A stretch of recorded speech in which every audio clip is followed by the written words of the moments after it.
Welcome, everyone. Thank you so much for joining us today. We are here to talk about Beyond Data Center, the business case for moving Atlassian to the cloud, which I'm very excited. We have a lot of good information to share with you and some distinguished guests on our panel. So first, a few housekeeping things. We are recording, so we will send the recording out after the webinar to everyone who attended and all of the people that registered if they weren't able to join for some reason. So you will have access to this later. We'll do some Q&A at the end of the presentation. So you can use the Q&A button at the bottom of the screen to type in questions. If you have anything that comes up along the way as we're talking, I'll keep an eye on that. And if there's something that's relevant right in the moment, I'll see if I can get some of our panelists to answer those. So yeah, feel free to ask questions, share, and hopefully we'll have time to get to all of those at the end. Okay, so who's joining us today? Hello, I'm Erin Phillips. I'm our Director of Marketing at Isos Technology. I've been with the company for 4 years now and have been in the Atlassian ecosystem for a little while, doing a lot of marketing, partner relationships, product marketing. So a lot of background experience with some of the things that we're going to be talking about today. Let's start by welcoming our guest speaker, Anthony. He's a senior sales specialist at HYCU. Anthony, if you want to say hello and tell everyone a little bit about what you do. Hey, thank you for joining. My name is Anthony D'Ambrosio. I'm a senior sales specialist here at HYCU. I cover the Atlassian vertical for HYCU, assist customers with understanding their backup obligations, any understandings on what they need to know about backup. So I'll be a point of resource at HYCU for that. Great, thank you. Welcome. Love our partnership with HYCU. And then Galen on the Isos team, a senior Atlassian consultant, dealing a lot with data integrations, migrations. I'm kind of doing your intro for you, but feel free to say hi and tell us a little bit about you. Sure. No, thanks, Erin. So I'm Galen Kralik, senior Atlassian consultant here at Isos. Been running ground to cloud migrations for past couple years now. Generally working with large enterprises, taking a look at what the advantages are of moving to cloud.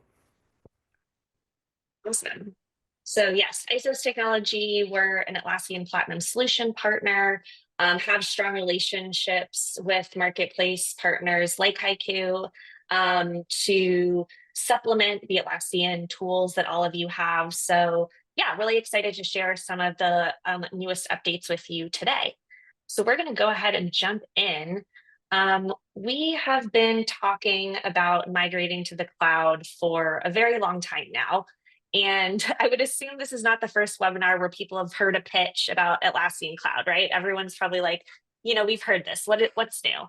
And what we're actually hearing from customers is that a lot of them want to move to cloud or understand cloud's kind of that inevitable step in their future. Like they're going to get there at some point. But the real question right now is how? And that's kind of the biggest challenge that everyone's trying to work through is how do we get there? There's some complications, there's some challenges for us. So I'd love to actually start with a poll and see what everyone on the webinar is actually dealing with at the moment. So if we can pop that up, here we go. What blockers or challenges are resonating with your organization right now the most that are preventing you from migrating to the cloud? Sunk cost, it's too expensive to move, it's too complex, security, compliance, and data protection, clarity, or something else. I'd really love to know what audience we have today and see if we can address some of these things. We're going to address a lot of them, but maybe we'll emphasize one over another if everyone is kind of in agreement on one or the other. Give everyone a minute to vote. These are really the top challenges that we're seeing right now. So also, if there's an other, we'd love to know what it is. If you want to throw that in a chat or in a Q&A or something. Okay. Do we have results? Ooh, all right. Too expensive, too complex, Security, compliance, data protection. Well, you are in luck. It's almost like everyone teed us up for this conversation. So we are absolutely going to cover security, compliance, data protection with our friend Anthony here on the call, and then also address a little bit about too expensive and too complex. Those are really a lot of the things that we're covering today. So that's great. Great to know, kind of in line with what we've been seeing in the market. Okay. So let's start with, too complex to move. That was one of the top three on there. We know that there's a lot of reasons and a lot of valid reasons why people haven't moved. So why are we confident now? Or why are we saying, hey, now is a better time? It's easier than ever. Galen, I'm going to hand this one over to you. Sure. So there's a lot of reasons. One of the biggest ones, they kind of all have the same root cause, which is that Atlassian wants you in the cloud. So they're making it much more appealing. One of the things that comes to mind for me is obviously the investment in the tooling they use to get users to the cloud. They routinely work with us and other partners. Recently, they demoed a tool that no longer pushes data from the ground to the cloud, but now pulls from the cloud to the ground. So the idea is you're in the cloud, you're using these familiar interfaces. They really want to invest in the quality of life in the cloud. So that's obviously an end state. There's still the growing pains of getting there, but the tooling they're using, they're constantly improving to move both Jira, Confluence, and then other apps into the cloud. Third-party vendors continue to work on apps, on the migration path for apps to make sure that data is coming from the ground to the cloud. Because obviously, if you have a critical app you're using and that data doesn't migrate, it's a bit of a deal breaker. That being said, there is a certain urgency to moving to the cloud as there is drift between data center and the cloud. As Atlassian is using a CI/CD continuous improvement model for the cloud, where they're constantly doing microservice releases to improve the products. They are not doing those same investments in data center. So being able to kind of smoothly move into the cloud, the longer you wait, the more that's going to drift apart, the more you're likely to see these kind of complex, cumbersome solutions. There is custom work that can be done to move things into the cloud. There's a number of different solutions. But Atlassian has made it very clear that cloud is the way of the future. One of the ways they've shown that is you can no longer do, or as of, I think it's June this year, they're sunsetting the cloud to server backups. So your ability to move out of the cloud becomes more challenging. And again, that's Atlassian knowing that their investment is in the cloud. They're not trying to punish anyone, not saying that DC isn't a thing that people have reasons to use, but they're trying to put all that in the cloud. And they've done a lot of that. A big part of that has been the investment in Atlassian Intelligence and the Teamwork Graph, which is a layer that kind of unites all the Atlassian applications in the cloud. The other thing is you've got solution partners like us who've got a lot of experience with moving complex instances, doing data transformations. It's a long path. And if you have any goal to get in the cloud, you got to start looking at what that takes to get there sooner rather than later. We offer all kinds of cloud, readiness assessments where we'll work with Atlassian to look at your instance and understand what are the complexities, what are the gotchas, what does it look like to get into the cloud? Because obviously at the end of the day, as much as we're here talking about the tools and platforms that we use, it's about, are your users able to use it smoothly? Like, they don't stop doing their work just because you've moved into a new environment. So that's always top of mind for us, and it's top of mind for Atlassian too.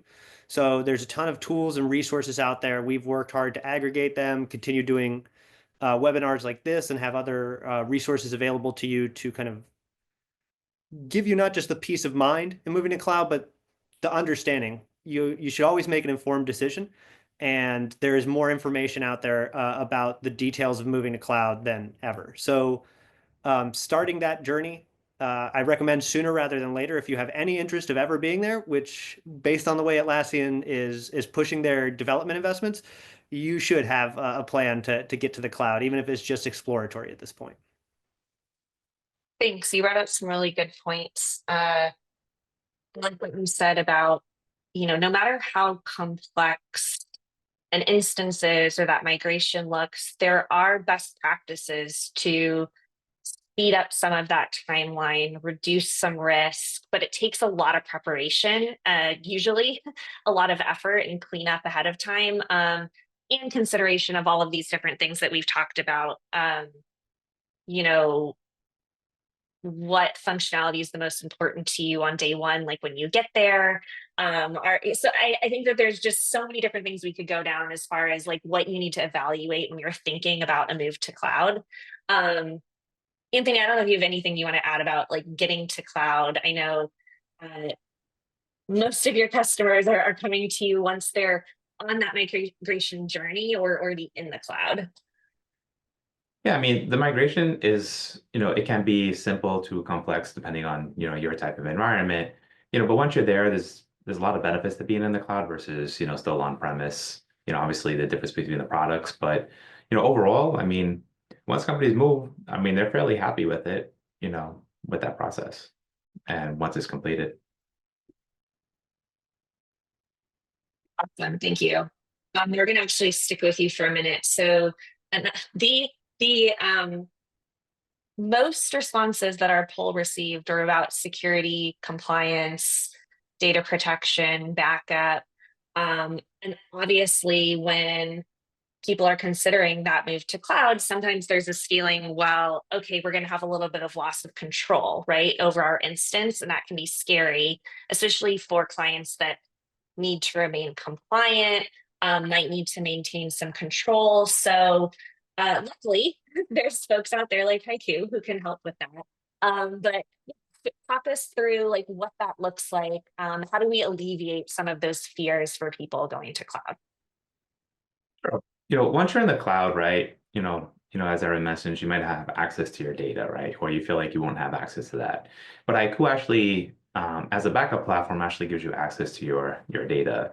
In the coming weeks, we're gonna have the ability for you to actually export your data in a viewable format. So say, for instance, there's an issue with Atlassian, you'll be able to view your data, whether it be for Jira Service Management, or Confluence. So we'll give you the ability to, view your data in a backup from your backups. The other thing to take into consideration is when you're in the cloud, how do you back up your data? Atlassian basically provides you a platform, but you're still responsible for backing up and managing your data.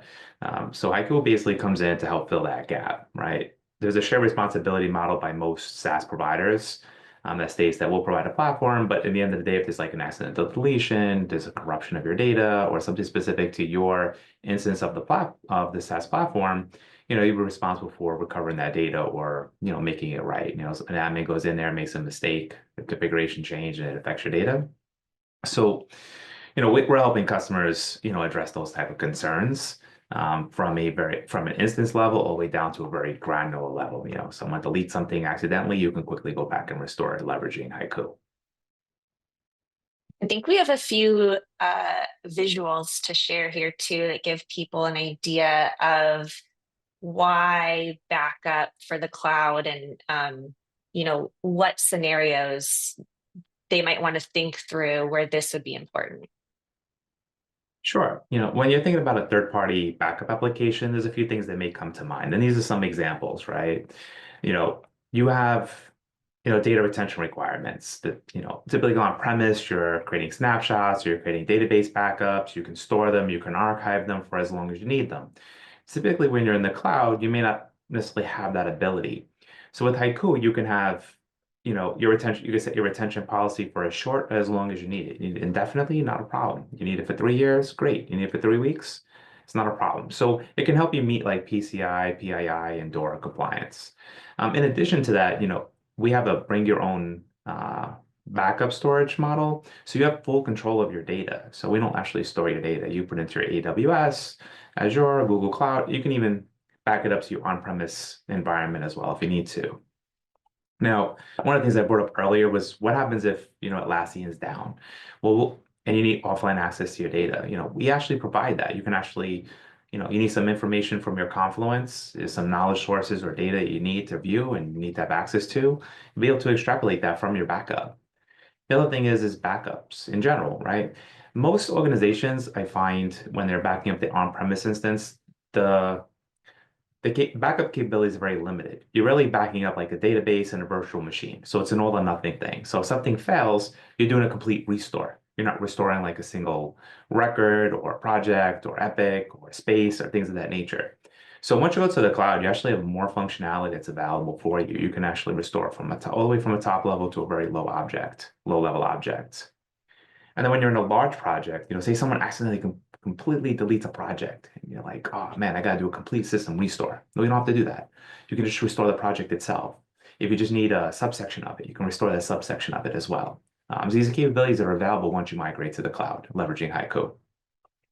One of the things to take into consideration is, on premise, some of your data lives in different environments. So you have lots of marketplace apps that are installed. Some of them, for instance, maybe like Tempo Timesheets, X-Ray, Zephyr, things of that nature, where they have data outside your Atlassian environment. So these things can impact your environment, and also backing up these types of platforms is important. So we've already started taking the initiative helping you back up these applications as well. We also give you the ability to actually migrate data from one instance to another. So if you're looking to migrate data from your production environment to your sandbox environment or vice versa, whether it be specific information, configuration data, you can actually do that via, the tools that we have for seeding across instances. You also get the ability with HYCU to have multiple team members take responsibility for restores. Prior, if you needed to restore, it's probably like the database admin or something of the nature. Once you go to the cloud, you can actually assign multiple team members to do restores. So the help desk can actually go in and see if something's restorable. So say someone deletes something, you can have someone who's considered a viewer. They can go in, make sure it's available, and then you can basically open a ticket with someone that is a restore operator and restore that specific content. It also gives you protection against insider threats. So if something gets deleted, something happens, you always have a backup to come to restore from, or a specific set of data. So these are some of the things that take into consideration. Even if you're on premise, how do you go about handling these things right now? Speaking to many customers, when they have a data loss, they just have a data loss. They don't really have a restore process. And then for customers that are already in the cloud that aren't using a backup solution, when data is lost, they're finding that if they have a scripted backup or something of that nature, the restoration of that data is very time consuming. It could take days to weeks to actually restore. So, whether you're on premise or in the cloud, having a backup strategy, whether it be for DR compliance or some kind of other compliance like PCI Adora, is very important. And we have another slide that kind of compares, when you're considering cloud, here's what you get at Atlassian, right? And here's the other things all the things that Anthony talked about, like that you're gonna need to use a different solution for. Right. Yeah. So Atlassian, it's a platform, right? It's a collaboration platform. It's got workflows. It's for people to work together, right? But it's not a backup platform. So they have some backup capabilities, but whether you're on premise or in the cloud, and you're deciding on your migration path, these are some of the things that are available once you migrate, right? Some extra capabilities that they're not available for you right now. So you can restore down to very granular like issues, epics, assets. We can do plugins. It covers disaster recovery and things of that nature that you may not even have in place currently with your DC environment. So see some of the features that you get from leveraging a third-party solution such as HYCU versus the native solution or scripted backups. That's super helpful. I know these are some things that people might not have thought about. One of the many things that you have to consider in doing that upgrade or migration to the cloud. And as Galen mentioned, part of that long, journey to cloud is considering things like this. Are you accounting for what you're going to do about backup and data recovery once you get to cloud? Do you have budget set aside for that, as well as for your Atlassian tooling, as well as for the migration? So, kind of looking at these things holistically and what's the solution that's going to make the most sense for your business, and really make sure that you're checking all the boxes of things that you either need to or want to make sure that you have a handle on. So again, where we can come in and help in conjunction with Anthony and HYCU, we think about these things as like total solution, comprehensive, like what it means for your organization, really to transform. Cloud is a platform, but we're really thinking, your business as a whole, like what is going to make you successful, what's going to set you up for long-term, resiliency and that kind of thing. So those are some of the things that you need to consider. I know we talked. Oh, sorry. Go ahead, Anthony. I say just to kind of point on one thing you stated, like, cost and budgeting.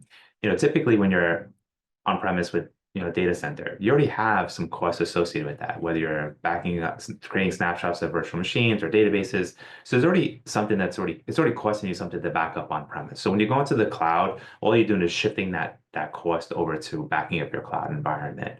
Typically it could be, depending on, how your environment's set up, it may be the same, less or a little bit more, but it'll be somewhat in the proximity more often than not when it comes to backing up your Atlassian products once they go to the cloud. So it's a cost you're probably already paying, but it's not transparent because probably being picked up somewhere else in someone else's cost center because you're probably covering like the platform itself, like Atlassian, but the backend infrastructure, there's costs for that, right? So you can eliminate some of your infrastructure costs, but then some of those costs are still going to transition over to the cloud.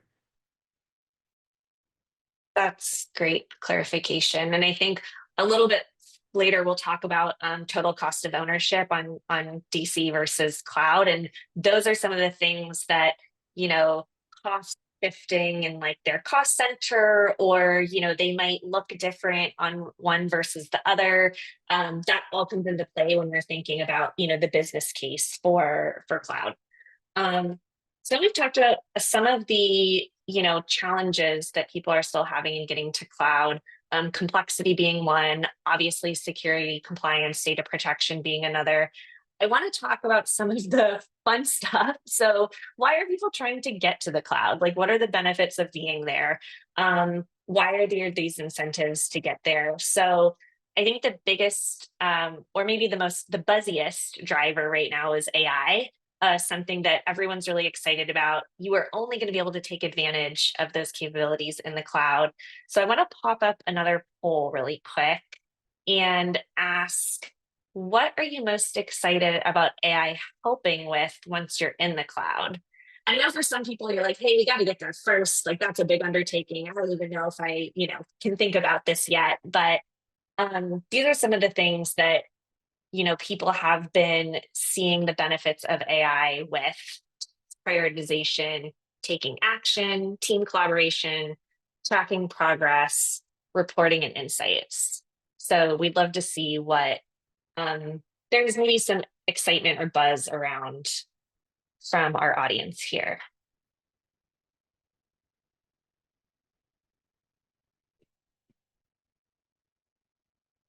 We have to talk about AI. Anything we do, it doesn't matter what the topic is. So you're like, I guess we got to talk about AI. Okay, we'll see if everyone, do we have enough responses? Can we share results? Reporting and insights. Well, you are not alone. When we have done this poll before, that is always the number one thing: reporting and insights. It seems like people across the board are struggling with. So good. Okay, good to know. And we can touch on that a little bit. So benefits of Rovo and Atlassian intelligence in the cloud. Galen, you're up. Okie doke. Thanks, Aaron.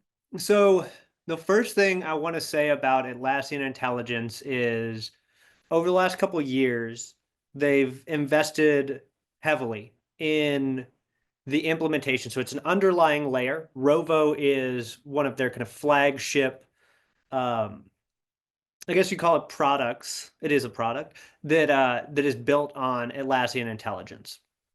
You can see examples over time of Atlassian's continued investment in it. A good example is they used to have a feature called Smart Query in cloud, where you could type in a search in Jira, and if you had Smart Query turned on, you could type in something like my open bugs, and it could interpret, okay, I'm going to show you bugs that are open and assigned to you as the active user. And it would turn that into a JQL query for you. Now it's become a much more robust feature that you can type in full sentences into using Rovo and like a JQL filter bar, and it will give you different potential JQL options that could give you the results you're looking for. So when it comes to reporting, things like that, even at a glance reporting, right? Not stuff that's being exported to a data lake, or that you're using, Atlassian Analytics if you have their enterprise licenses. Just right there, easy touch. It's built in to kind of the backbone of their cloud offering. That being said, I will always give the same context and advice around AI, which is it's a tool. It's a powerful tool, but just like you need more than a hammer to build a house, you need to know where and when to use AI. It sounds like from that poll that folks know where it would benefit them. There's still, it's not a magic bullet. The more it can do, the more useful it is. But again, being strategic, knowing when and where to apply it is going to be helpful. There may be some instances of Rovo that, like we saw from the poll, that folks just don't really want to use it. It's still available to you as a tool. And there are, as we know, in every org, there's a ton of different personas, different users. Just because we here in this call may not want to use it to help us write a ticket in Jira, doesn't mean there aren't project managers out there who would love that. To be able to type something into Rovo, have it put together a ticket for them, assign it to the right people, take care of all those pain points. I hear from certain folks a lot that there's a sharp learning curve to these tools. So a tool like Rovo really reduces that. Again, like Aaron said, these aren't available in DC, and there is no effort to make them available in DC. This is an entirely cloud offering. Lots of reports have shown a substantial savings in time with using AI for menial tasks. I mentioned earlier the teamwork graph, which is a kind of an underlying layer that unites all the different parts and products of Atlassian. That's a continued investment as they work that into that with Atlassian Intelligence. So I would be surprised if we don't see Atlassian Intelligence becoming kind of a core component in a lot more of Atlassian's cloud offering. Currently, there's Rovo agents, Rovo chat, Rovo searches, but I mentioned Atlassian Analytics, which you can get with their enterprise licenses. That's one that it sounds like folks are interested in from reporting. That's definitely going to have a strong intelligence backbone to it to help give reports or show, hey, if you've built a report, call out, it looks like you might be missing this one use case, or you might be missing something that is relevant to your report. Kind of, if you guys remember the little Clippy guy from Microsoft Word, where it's like, hey, it looks like you're writing a letter. Imagine that, but they can do it with huge sets of data and say, hey, it looks like you're looking at, overall delivery times across sprints, and you're including these teams, but there's this other team that's often overlapping that's not included in this report. Want to include them. So that's kind of the future of where we're going. The other thing I want to say before I hand it back is, as always, being an early adopter is incredibly impactful in an environment like Atlassian's cloud ecosystem. The sooner you're in there, the more weight your input has, because there's less other noise. So if you go in there and you say, hey, there's, again, 9 out of 12 of the people here, 75% said reporting super important to us. The sooner you're in cloud, working with these tools, giving that feedback to Atlassian, the more weight that's going to have where they invest. The longer you wait, the more folks are in there. You might have other people saying, actually, I really want it to write my tickets for me. And that's where Atlassian spends that developer time. So that's my soapbox about AI, and I'll hand it back. No, that's great. I think it's important to mention those things. Knowing that reporting piece is a big part of, I think, what people spend a lot of time on, waste a lot of time on, right? Like compiling data, how do we visualize it? How do we mash it all together for some sort of board deck? And it's taking people weeks at a time. Like there's definitely a use case there. But I always like your analogy. It's also knowing how to use it, right? Like you can't use a hammer to build an entire house. Like there's other, like you got to understand the right use cases for AI and where it's going to have the most impact on your organization. Anthony, what about HYCU and AI? Anything there that you want to touch on? Sure. So I like to use AI, for a lot of the work I do. It makes my life so much easier, especially when you have multiple calls per day. It makes my life easier. But as far as HYCU, we don't use AI in our backup products, and we don't foresee using it for any of the customer data or customer backups. we haven't found a use case for it, right? We're a backup provider, and we're backing up your data, but there hasn't been any kind of identified need or use for AI. I think that underscores again, like it makes sense in some places, it doesn't in others, and there's the same way with any other tool. You have to analyze how is this going to help? Is it going to help? What's the ROI on it? Like that's really important, and not just because everyone's all excited about AI. It's Um, definitely not for everything, and it's not a use case for it in every aspect, right? So yes. Okay, so speaking of ROI, we definitely want to talk about um, bottom line, right? It's all fun and games when we're like, hey, here's some challenges and here's all these cool benefits of cloud. But we know at the end of the day, uh, how much it's going to cost your business is a huge part of when and why and how people get to cloud. So, I think I mentioned earlier, like there's sort of, you have to think about one-time cost of migration. There's ongoing cost of ownership once you're in the cloud. We talked about, are there other things that you might need to consider? On-prem, have cost in some places for backup. That's going to look different, but you're still going to need that in the cloud. So I think kind of understanding that full picture of like, what is this going to cost my organization? And then on the flip side, like what are we getting out of it? So how do we calculate ROI? What does that look like between data center versus cloud? I'd love to hear both of your thoughts on this, actually. Yeah, I'm happy to jump in first. The immediate answer to your question is how do we calculate it? That's a great question. There's so many different factors that go into it. That's where I mentioned the cloud readiness assessment that we routinely do. Kicked off one for a major enterprise earlier this morning. It's a thing that we regularly do to get a full picture of what that migration to cloud for each individual client looks like, because it's going to be different. No two enterprises are the same. You're using the same backbone. You're using Jira and using Confluence, but the actual use cases vary so widely, the number of applications, how those are used, even things as seemingly innocuous as the number of attachments that are moving. All that has an impact, whether it's to the length of a cutover window and the effort it takes to go through a migration, as Aaron said, a one-time cost, or the ongoing cost of licensing in cloud does work a little bit differently than it does in DC. So paying for plugins and how you want to use those. If you want to go a federated instance and break out stuff into different sites in the cloud, those are all things to consider. The things I can say are generally pretty consistent are data center costs are increasing. Atlassian's made that pretty clear. They're not rolling out new features there. With DC, you also have to consider the maintenance of it. You have to have your own admins to support that infrastructure. Atlassian does have, engineers that you can put in tickets for, but a lot of those responses are, we can give you some guidance, but here's what you have to do to fix it. There's also the opportunity cost of falling behind.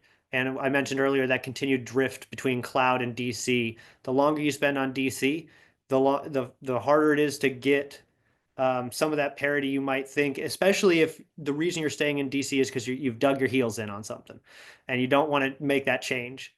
The only way you're going to get that change in cloud is by kind of rolling into it. And then of course you could fall behind other competitors by not having the latest tooling and offerings there. Where again, if you have like a portal that clients are using, the cloud JSM portal is going to be light years ahead of the DC one, if you wait long enough. As far as determining the ROI, it's critical for buy-in from stakeholders. The first thing you need to know, though, are who are your stakeholders? Who are the folks who are most impacted by this? Whose buy-in do we need? Who needs to be involved in this process? That's a wide spectrum. And often it takes a lot of time to get the right people in the right room. So again, starting that early, figuring out who's invested, what's important to them, that's going to be huge. And then, to finish it off, Atlassian and Isos, we've worked together. We got a portfolio of different ROI calculators, kind of like when you're shopping for a house, we got some comps out there where we could look at your instance and tell you, hey, we did, this similar part here, or, we've seen this before and this is how it was leveraged. And even in cases where we would advise against a thing, for example, using a specific tool like assets to manage teams, where it's like, we've tried that before. The client had a bad time with that in the cloud, so we're not going to recommend that moving forward. We're going to go a different route. And of course, we're here to help run through all those calculations with you and take a look at your instance and advise on best practices. Coolsies. Yeah, no, there's a lot to think through there. I love hearing all your examples because I know you have a lot of, again, real life experience about why we might recommend one thing versus another, or best practices in general. But because of some unique need, feature, something, like, we're going to recommend going a different way for a certain organization. So it's probably like one of the more challenging things that people run into. They're like, how much is it going to cost me? And we're like, we need to do some more discovery to know. Like, we can't just give you a number right off the bat. Anthony, you're smiling. Do you have anything to add? I would just say this, the change in work culture, right? A lot of people are still remote, and you're not going to an office, right? So a lot of this infrastructure was built for people to come to an office. It was walled off. You can only access those resources internally. Then you had to change that to where now people can access it from home. And then what happens if it goes down on a Saturday or Sunday? Now you have to go to the office. They probably didn't go to the past 6 months to go handle a system down issue, right? Plus you have to deal with all the other security concerns with having your internal network exposed versus being in the cloud. Now it's in the cloud, it's secured, it's protected, right? And all your personnel, employees can access these resources. There's other things that come into play when it comes to from an on-premise to a cloud instance. And I think the fact that remote work is kind of here to stay, having a local environment that you have to manage may not always be ideal for a lot of platforms moving forward. No, that those hidden or unrecognized costs, right? That is what you're talking to. I think that's a really good point. Okay, so we've talked through a lot of things. I have one last fun little graphic I want to share that kind of talks about this full journey that we've gone through a little bit. Challenges today being on-prem, software sprawl, disconnected teams, siloed data. That sounds like it's a big one if everyone's really looking forward to some reporting and insight help. Reduced innovation, things like this, that these are the types of things that you're really ideally able to unlock if you do it right, moving to the cloud and achieve some business potential. So you see migrate to the cloud as just kind of the first step on this journey of visibility, alignment, innovation. So there's a lot to consider. And we like to say, it's not just taking data out and putting it in a new environment. Like, we're really thinking through this as a business transformation, unlocking potential. We like to say upgrade to the cloud because it should be an upgrade for your organization, an upgrade for your business. But just kind of, big picture thinking as to how we see the value of cloud migration to your business. Okay. Any last thoughts? Anything we didn't cover? I know we have some more time. We do have some questions coming in, but Gail and Anthony, anything else that you want to share that we didn't touch on? Sure. One of the things to kind of keep in mind, so, moving to the cloud or using any cloud products at the current moment, kind of looking at what their shared responsibility models, right? It's more than just Atlassian.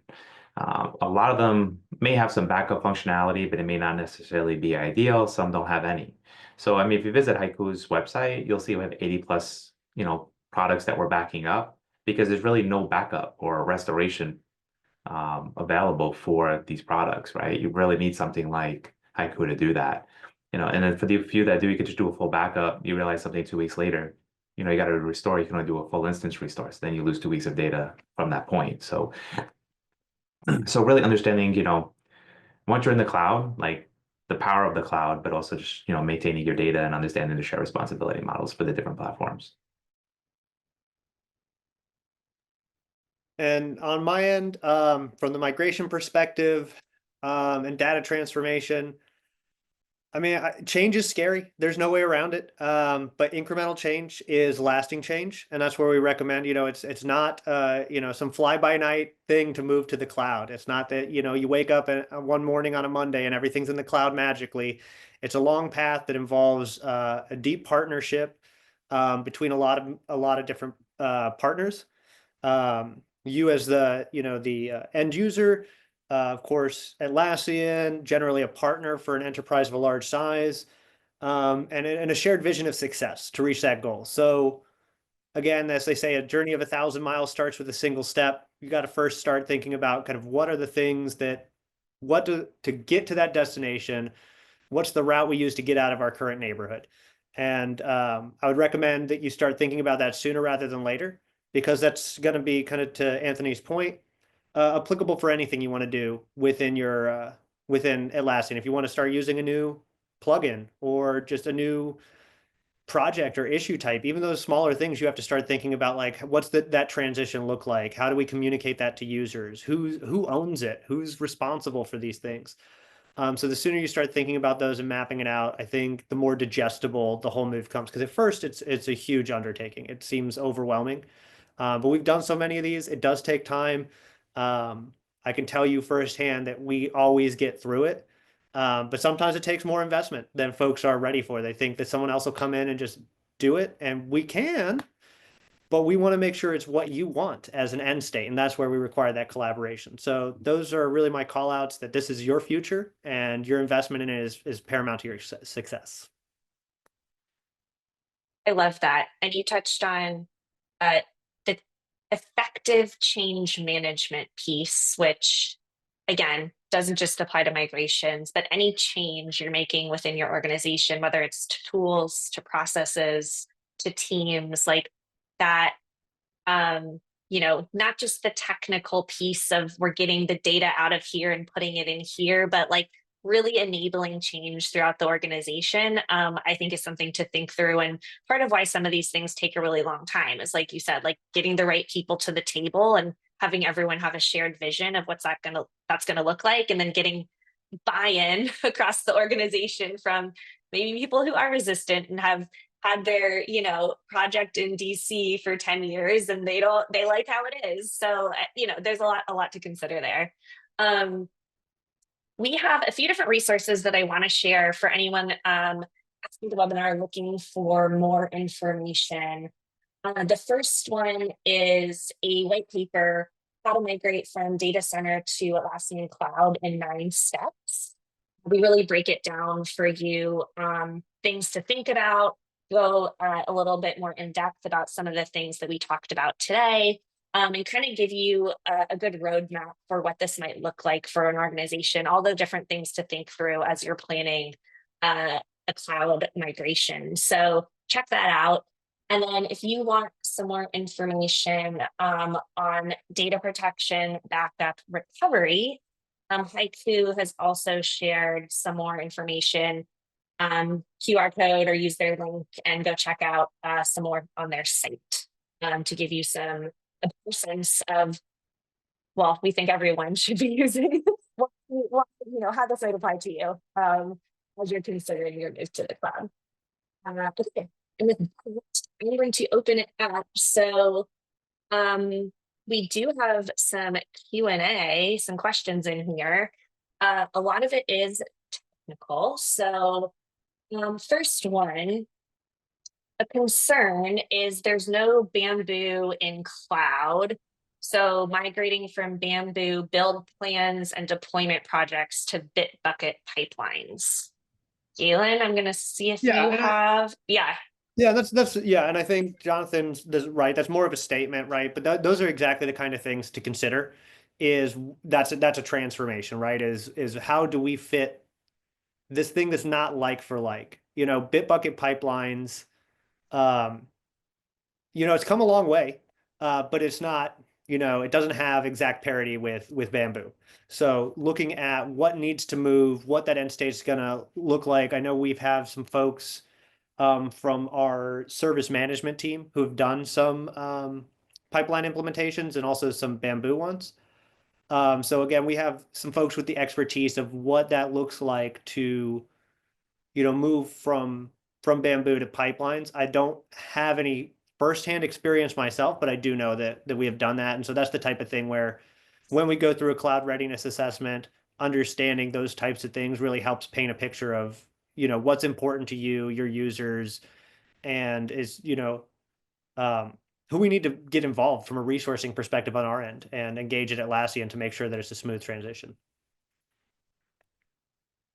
Thanks, Galen. Anthony, I have one for you. Can Veeam backup and replication be used to back up Jira in the cloud? I don't know if you've heard of that. I haven't. We can take that offline. We can have if you're interested in a one-on-one conversation, we can discuss that a little further. I just need a little bit more information on exactly what you're looking for. That would be a different product, different vendor than us. So maybe the question, are there other backup tools? Yes. What do we recommend? HYCU, especially in the Atlassian ecosystem, right? So from my understanding, Veeam doesn't do backup for cloud when it comes to Atlassian. So we can have a more in-depth conversation if you would like. Okay, thank you. We can make sure that we follow up on that. Another question, the difference in how data center and cloud handle sprint interruptions. So if you have a 2-week sprint cycle with planned work, how do you track any unplanned work that came in during that sprint and took away from time working on the planned items? Yeah, so there's a couple different ways to do that. It is pretty similar in cloud as it is in data center as far as the reports. Now, I say the reporting is a little bit more robust in the cloud. You've got your standard kind of velocity and play and burn charts for your sprint overviews. When you want to look at, unplanned work coming into a sprint, there's a couple different ways you can approach how that takes you away from planned work. But I think, again, it's the same in DC, right? It requires a little bit of analysis and setting up the burn charts or the velocity charts in a way that you want to see that data. But yeah, you basically have the same dozen or so native reports in Jira Cloud that you do in DC. I think you actually get a couple more in the cloud. And off the top of my head, I don't think they're sprint related, but they might be. But there's a resource out there if you want to look at the Atlassian Cloud reports. They'll give you a full list of what all the reports are, how they compare to DC, and you can see, that that's one of the areas where you do get close parity, is in the reports. Thank you. That's super helpful. I think you touched on this a little bit, Galen, but the cost structure of Atlassian Cloud compared to the DC licensing model. Yeah, I'm not a big licensing guy, but I do hear about it a lot as part of the migration team as I watch clients kind of adjust to a new pricing model. And that's where there are ways around it, but the sooner you consider that, the more successful you'll be. One of the examples is, let's say you have 30,000 users, a huge instance in Jira in the cloud, and you want to buy licenses for something that a team of 200 uses. In the cloud, you're looking at licenses across the entire instance for all those users. Now, if you know that you're going to want to approach problems like that before you move to the cloud, that's where we can look into federated instances, where within an organization, especially if you have enterprise licenses, you can have an unlimited number of sites. So you could have different Jira sites for different teams, and that can help reduce some of that license bloat by, hey, we've only got 1,000 users in this one particular site. These are the relevant ones for these plugins, and that might be part of the way you choose to break up who goes into which site. You can also link between the different sites, and with Enterprise, I mentioned before, you get access to Atlassian Analytics, that's org-wide. So that'll look across all the different sites. So you can pull data and reports across all these sites in a single dashboard. So that's one of the areas where we'd probably look to find a creative solution. But I have, had a conversation yesterday with a client where they're trying to find a plugin that'll work for them. They're working to consolidate a ton of different sites into a single instance. We have talked to them about federated instances. They recognize there's value to it, but they don't want to go an enterprise licensing model because that's another layer. And so there would be an additional cost for each extra site for those users. So this is all to say there is complexity to it. There's entire teams that just handle licensing for that reason. And what I can say again is the longer you have to work through the kinks of it, the better off you'll be in an end state rather than kind of digging yourself into a hole and realizing, oh, now we got to figure out where the money comes from for this plugin that we didn't think we needed, but now we do. Thank you. Okay, here's another question. There's a gap between, engineers and boots on the ground developers use Jira, but that doesn't necessarily translate to clear strategic roadmaps automatically getting created. It sounds like Atlassian's working on the problem, and a prerequisite is having Atlassian Cloud set up. I don't know if you have any additional insights or this is something else that we can take and follow up on.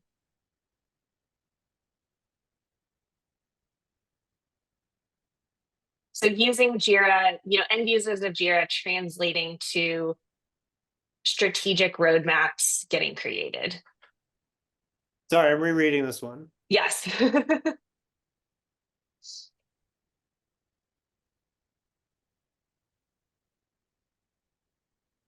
So when you talk about strategic roadmaps, one of the native Jira tools that does exist in DC, I think they call it plans now. It used to be called advanced roadmaps. It's designed to kind of build out those higher level roadmaps, and you can kind of nest in, whether it's sprint or continuous work or planned work.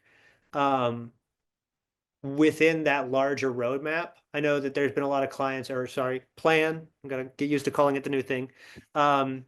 So in that plan, you can build out, and they've invested a lot to make it a much more robust offering. I think it's still in a pretty decent state in DC, but obviously doesn't have all the nicest tweaks that the cloud does.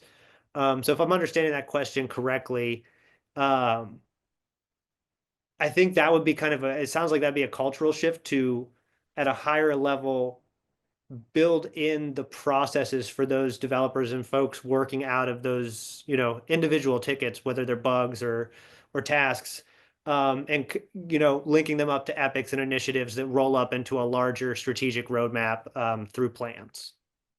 If it's a third party one where things are getting exported, that's a tougher one to solve. I'd have to, look at the individual specifics of it and probably work with the reporting team. Thanks, Galen. And on some of these questions, we're answering them pretty generally, but we're happy to have a conversation to get into some more specifics. I know there was a follow-up question about the unplanned work, like an example of what a velocity chart would look like. So like some of those things we could get into the more the details in your instance, and talk through what a solution would look like there or what your options might be.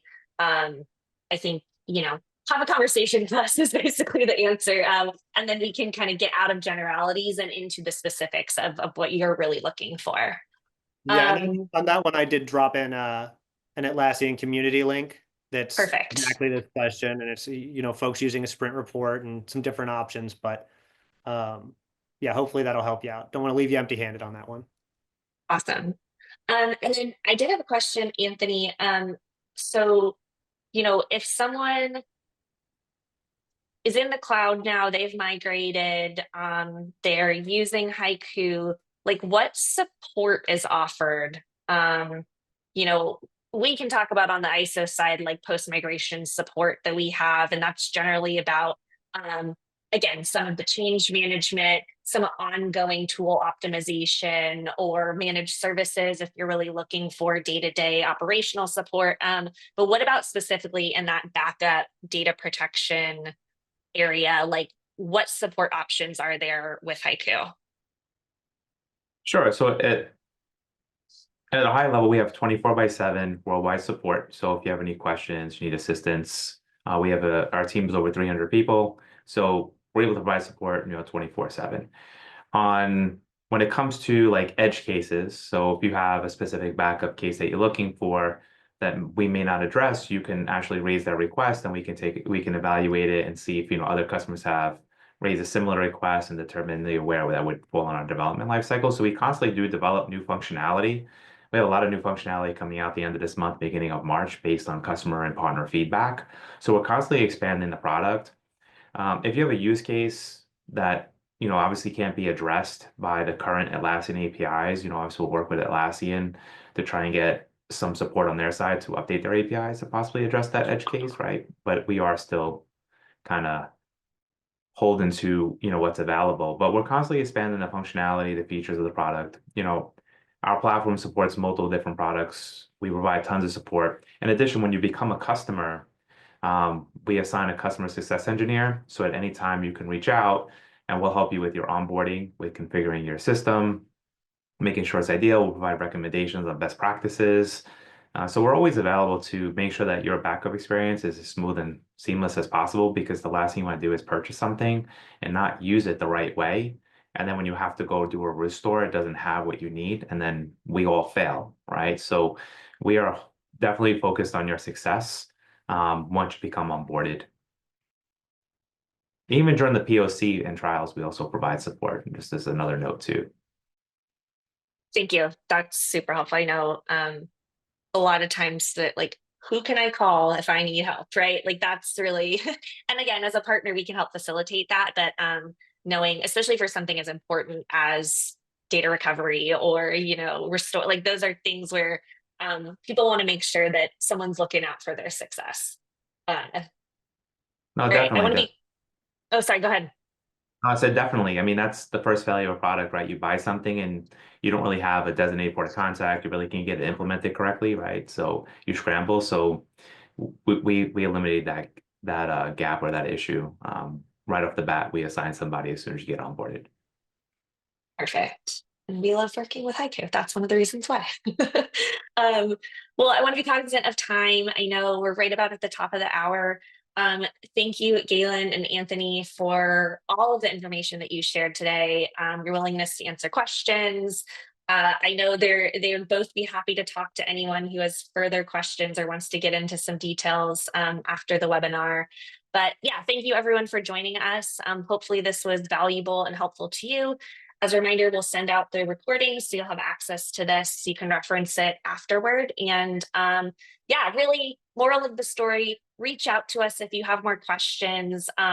It doesn't just have to be about, challenges or blockers or anything related to your Atlassian stack or your migration journey to the cloud.